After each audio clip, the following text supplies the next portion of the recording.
Bonjour.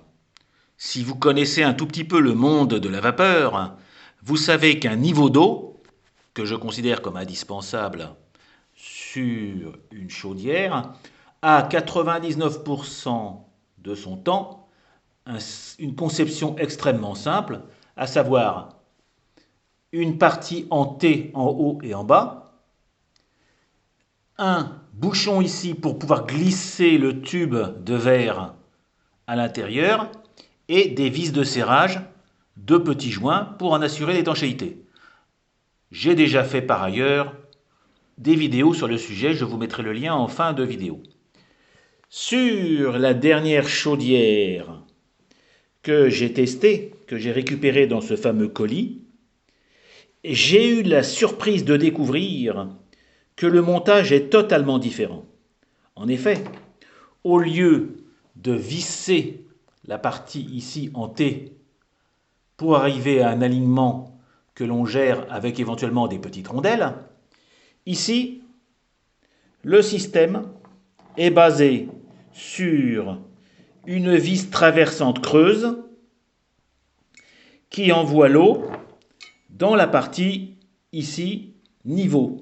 Ce qui veut dire que pour monter le niveau sur cette chaudière, je dois positionner mes deux bouchons,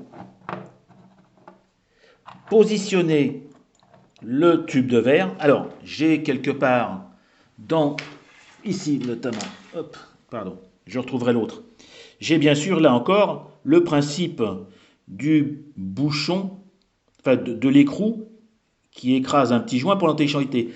Mais la difficulté que j'aurai, c'est que je dois positionner mes deux parties de niveau avec le tube de verre, commencer à visser sans trop serrer et surtout sans bouger parce que comme je vais visser, eh ben, ça peut faire bouger la pièce métallique.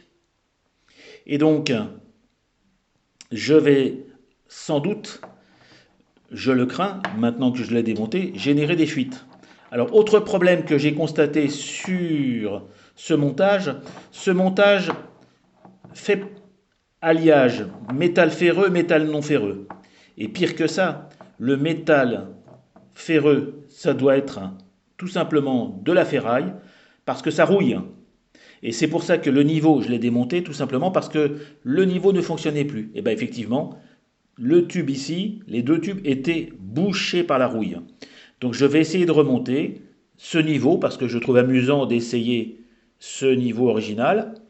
Mais il est fort probable que très rapidement, je sois obligé de le remplacer par un niveau classique. Voilà, bah j'espère en tout cas que ça c'est du 6,75, sinon j'aurai du mal à le remplacer. On verra. Enfin en tout cas, voilà une nouvelle expérience que je ne connaissais pas. Monter un niveau sur des systèmes comme celui-ci, réservé d'habitude, j'aurais pu vous le montrer par ailleurs, aux ici manomètre, c'est-à-dire que vous avez une partie plongeante avec, ben, vous avez exactement la même chose qu'ici, sauf que c'est un manomètre qui est au bout au lieu d'avoir ici un tube de niveau. Voilà, bah écoutez, je vais le monter et je vais le tester. Au revoir les amis.